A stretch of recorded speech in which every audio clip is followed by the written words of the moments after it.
What's happening, guys? Welcome back to VOSfit. Today is part 3 of the Less is More series, which means we are talking about minimalism. And right now, I'm gonna lay it all bare. Oh, that's the worst. We've just started as well. So yeah, we're talking about minimalism and how having less can give you more. So throughout this whole Less is More series, I've wanted to share tips that I've found on how we can increase the one commodity that it seems we can't get more of, and that is time. It's funny because no one knows how much time we have on this planet. And as far as my knowledge goes, you can't buy more of it. But in this series, I wanted to look at ways in which we could change our habits physio and psychologically so that we could possibly extend our time. And if not extend it, at least experience it in a way which feels like we've extended it. Either by injecting health so we're able to do the things we love for longer, or give us the mental space to enjoy the things we love to do and to do them with the people that we love doing them with. So I'm going to list them because it might be easier for you guys to digest them, but it's definitely going to be easier for me to remember. So number 1 is time. It sounds a bit mad, but the comfort that we seek can end up creating a prison that we can't get out of. The more things we want, the more time we have to spend working for them. So we're essentially swapping our precious hours for more things. I'm not talking about the things we use for work and utility. I'm talking about the excessive things that advertising has wormed into our psychology, making us think that we need to keep on top of the latest this or the up-to-date that. And I can't lie, I'm a sucker for tech. I love me some tech because I use it for work, but a new phone every year, for example, is just excessive, and this conveyor belt of stuff keeps getting faster and faster and faster and faster. Another great example of this is fashion. There used to be just 2 seasons in fashion. You get the warm one, and then you get the cold one. And then it went to spring, summer, autumn, winter. And now there's 52 seasons in a year. That turnover is a madness. Of course, it's nice to have nice things, but if you're spending a lot of your time working so you can get these extra things, you're putting possessions over your time, which means possessions over activities that you love to do, which means possessions over relationships with people, and most importantly, the relationship with yourself. No thing has ever had and never will have anything to do with who you are. And also, because of this lightning speed conveyor belt, means that there are so many things now to choose from that we have this thing called division fatigue, or the paradox of choice. Now, I've done this, so I'm sure someone else has as well. But there's so many films to choose from nowadays, right? You'll spend like 45 minutes trying to choose your film, and by the time you found one, it's already halfway to your bedtime, and you start watching it. It's honestly, it's a great film. Great film. I'm just gonna rest my eyes for a bit. And you wake up 4 in the morning like, wait, what?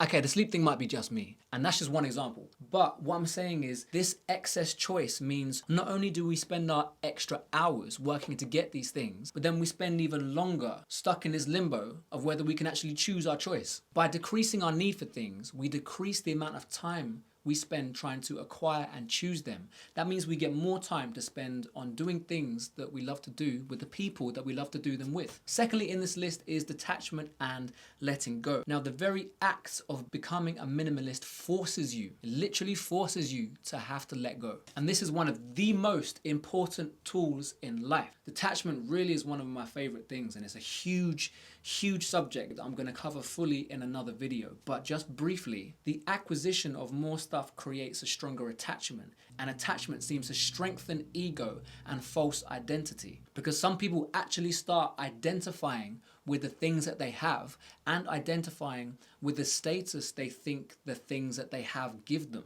These people would find it excruciating to let go of these things, because losing these things would mean that they would lose themselves. And who are they outside of the things that they have? So because of these levels of attachment, we try to claw on and hold on to so many things in our lives. Moments, thoughts, past, people, our looks. But let's face it, there's no point in holding on to all of these things because we don't have a choice. Eventually, we've just got to let go of everything. Like I mentioned in the last video about discipline, if you start to practice something in one area of your life, you're going to see the effects of it in other areas of your life. And in this case, if you practice letting go with minimalism, it's going to permeate into other areas of your life. You'll be more easily able to let go of the things in your life that just don't serve you, like anger, fear, hate, past experiences, trauma, which can help you to live more freely or pursue a new direction, or even give you the courage to start again. Number 3 on this list is mental health. Now, decluttering your space physically can help you feel more clearer mentally. Everyone loves a tidy room. You create the right environment to work more productively, you feel less stressed and less distracted. As Marie Kondo states in the life-changing magic of tidying up, from the moment you start tidying, you'll be compelled to reset your life. As a result, your life will start to change. Minimalism isn't about picking up and throwing everything away. It's rather seeing what you actually do and what you actually don't need.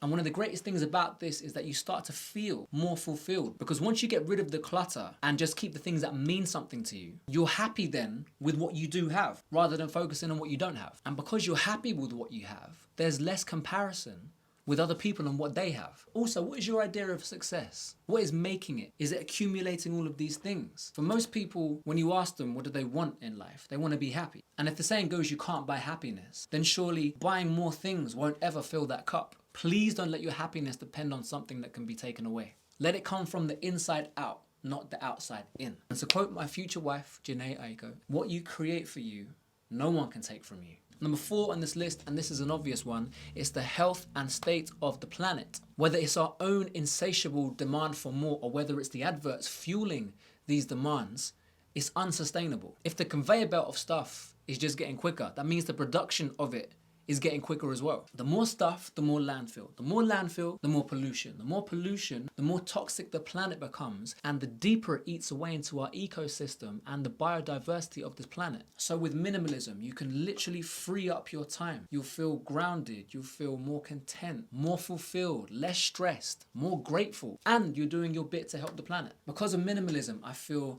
less attached to fast fashion and things that I don't have. A recent but very good friend of mine made me laugh when she said that one of the benefits she's found from minimalism is that adverts don't work on her anymore. She's not sucked into the poison of consumerism. I feel like I'm more intentional with my time, and a lot of that I put back into my body, my health, and my well-being. Out of the two choices, I'd rather step out of an old Vauxhall Nova and walk around in a Ferrari rather than step out of a Ferrari and walk around in a Vauxhall Nova.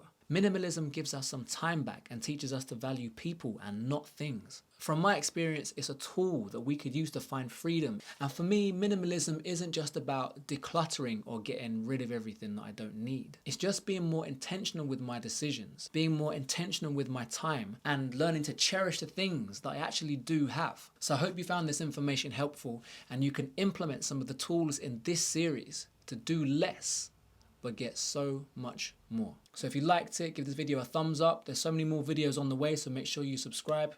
Thanks, guys.